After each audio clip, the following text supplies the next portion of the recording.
नमस्कार, मैं हूं अंकुर और आप देख रहे हैं सत्यहिंदी.com। आइए एक नजर डालते हैं अब तक की सुर्खियों पर।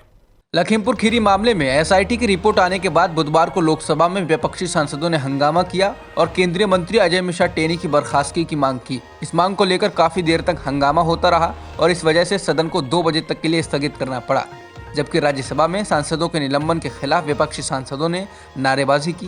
कांग्रेस के पूर्व अध्यक्ष राहुल गांधी समेत पार्टी के कई सांसदों ने केंद्रीय मंत्री अजय मिश्रा टेनी को कैबिनेट से बर्खास्त किए जाने की मांग को लेकर लोकसभा में स्थगन नोटिस भी दिया। लखीमपुर खीरी मामले में अजय मिश्रा टेनी के बेटे आशीष मिश्रा मुख्य अभियुक्त हैं। सुप्रीम कोर्ट की फटकार, विपक्ष और किसानों के दबाव के बाद यूपी पुलिस को आशीष मिश्रा को गिरफ्तार करना पड़ा था। अदालत ने लखीमपुर खीरी हिंसा की जांच कर रही एसआईटी को केंद्रीय मंत्री अजय मिश्रा के बेटे आशीष मिश्रा सहित आरोपियों के खिलाफ एफआईआर में हत्या का मामला जोड़ने की अनुमति दी है। बता दें, एसआईटी ने अपनी जांच में कहा है कि आपराधिक कृत्य को लापरवाही एवं उपेक्षा से नहीं बल्कि जानबूझकर पूर्व से सुनियोजित योजना के अनुसार जान से मारने की नीयत से किया गया। इसके साथ ही एसआईटी ने आशीष मिश्रा सहित सभी अभियुक्तों पर भारतीय दंड संहिता की नई और गंभीर धाराएं लगाने का सुझाव दिया। इन धाराओं में लापरवाही से गाड़ी चलने की वजह से चोट लगना, धारा 307 यानी इरादतन हत्या का मामला, धारा 326 यानी हत्या के इरादे से हथियार या उपकरण से चोट पहुंचाने और आर्म्स एक्ट जैसी धाराएं शामिल हैं। जिसके बाद कोर्ट ने आरोपियों के खिलाफ लगी हल्की लापरवाही से मौत की धाराओं की जगह पर इरादतन हत्या करने की धाराएं जोड़ने को कहा है। बीते दिनों कर्नाटक में कई जगहों पर चर्च और ईसाई समुदाय पर हमले के मामले में राज्य सरकार ने अपनी सफाई दी है। सरकार ने कहा है कि हमलों को लेकर जो वीडियो सामने आए हैं उनसे छेड़छाड़ की। राज्य सरकार के मंत्री अश्वत्थ नारायण सिंह ने एनडीटीवी से बातचीत में कहा कि ईसाई समुदाय पर उनके धर्म के कारण कोई हमला राज्य में नहीं हुआ है और एक खास मंशा के तहत अभियान चलाने के लिए इन हमलों को दूसरा रंग दिया जा रहा है। ये कहे जाने पर कि ऐसे हमले हुए हैं और इसके वीडियो भी सामने आए हैं, इस पर मंत्री ने कहा कि ये फर्जी हो सकते हैं। पूर्व सीजेआई रंजन गोगोई के राज्यसभा में अपनी कम उपस्थिति को लेकर दिए गए बयान के बाद कई पार्टियां उनके खिलाफ लामबंद हो गई हैं। पहले टीएमसी, कांग्रेस, सीपीआईएम ने तो अब शिवसेना और यूनियन मुस्लिम लीग ने जस्टिस गोगोई के खिलाफ विशेषाधिकार हनन प्रस्ताव पेश किया है। बता दें, जस्टिस गोगोई ने अपने एक इंटरव्यू के दौरान राज्यसभा में अपनी कम उपस्थिति को लेकर पूछे गए सवाल के जवाब में कहा था कि जब मेरी मर्जी होती है तब मैं राज्यसभा जाता हूं। मैं मनोनीत सदस्य हूं और किसी पार्टी के व्हिप से बंधा हुआ नहीं हूं। इस दौरान उन्होंने ये भी कहा कि वो इसलिए भी राज्यसभा नहीं गए क्योंकि वहां पर कोरोना को लेकर नियमों का जो पालन हो रहा था उसको लेकर वो सहज नहीं थे।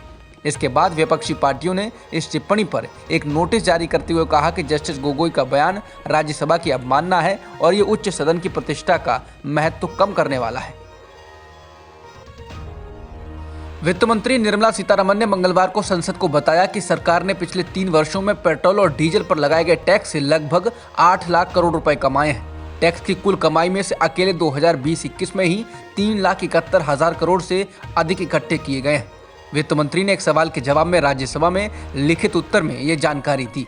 बता दें, पेट्रोल पर एक्साइज ड्यूटी 5 अक्टूबर 2018 को 19 रुपये 48 पैसे प्रति लीटर से बढ़कर 4 नवंबर 2021 को 27 रुपये 90 पैसे प्रति लीटर कर दी गई। इसी अवधि के दौरान डीजल पर शुल्क 15 रुपये 33 पैसे प्रति लीटर से बढ़ाकर 21 रुपये 80 पैसे प्रति लीटर कर दिया गया। वित्त मंत्री निर्मला सीतारमण ने यह विवरण एक्साइज ड्यूटी में वृद्धि पर बताते हुए दिया। बता दें, पेट्रोल और डीजल पर लगने वाली एक्साइज ड्यूटी 2 फरवरी 2021 तक बढ़ते बढ़ते 32 रुपये 98 पैसे प्रति लीटर और डीजल पर 31 रुपये 83 पैसे प्रति लीटर हो चुकी थी। बीजेपी शासित राज्यों के मुख्यमंत्री आज अयोध्या में हैं। जिन राज्यों में बीजेपी के उप मुख्यमंत्री हैं वो भी अयोध्या पहुंच चुके हैं। पार्टी इन सभी को रामलला के दर्शन कराएगी। मंगलवार को प्रधानमंत्री नरेंद्र मोदी ने बीजेपी शासित राज्यों के मुख्यमंत्रियों की बैठक ली थी और उससे पहले काशी विश्वनाथ कॉरिडोर का लोकार्पण किया था। सभी नेता राम मंदिर निर्माण का भी जायजा लेंगे और भगवान राम की पूजा करेंगे। सरकार और जिला प्रशासन ने इसके लिए तमाम जरूरी तैयारियों को अंजाम दिया है। इस दौरान बीजेपी अध्यक्ष जेपी नड्डा सहित पार्टी के तमाम आला पदाधिकारी भी मौजूद रहेंगे।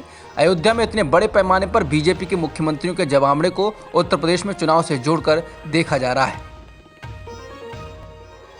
बिहार में बीजेपी और जदयू की गठबंधन की सरकार है, लेकिन ये पार्टियां बढ़ते मतभेदों के बीच संसद में ही ग्रामीण सड़क परियोजना और बाकी विकास गतिविधियों में प्रगति की कमी पर एक दूसरे से भिड़ गईं।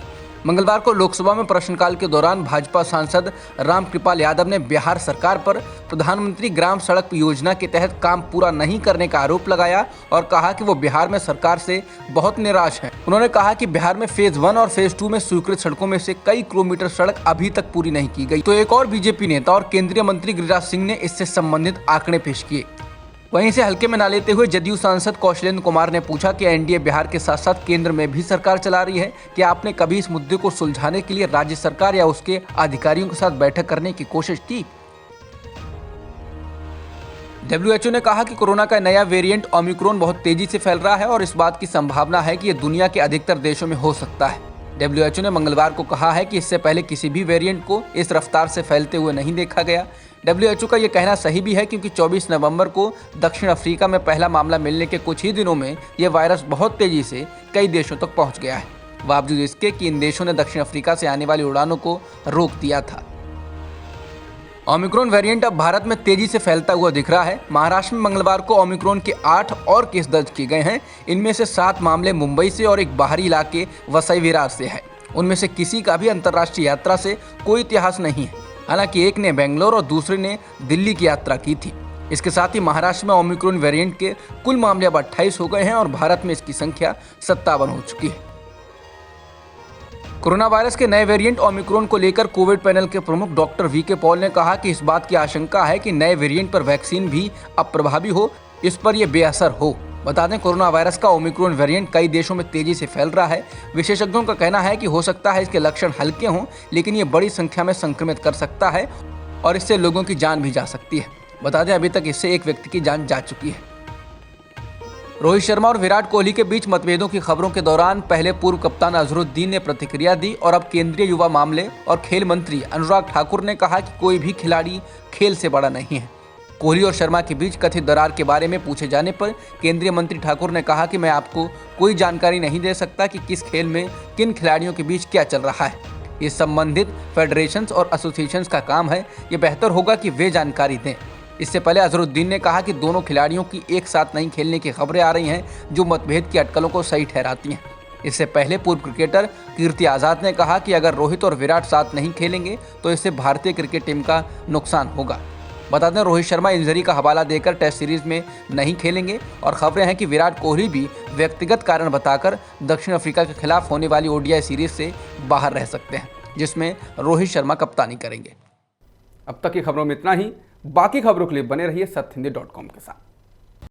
सत्य हिंदी का ऐप डाउनलोड करें गूगल प्ले स्टोर पर।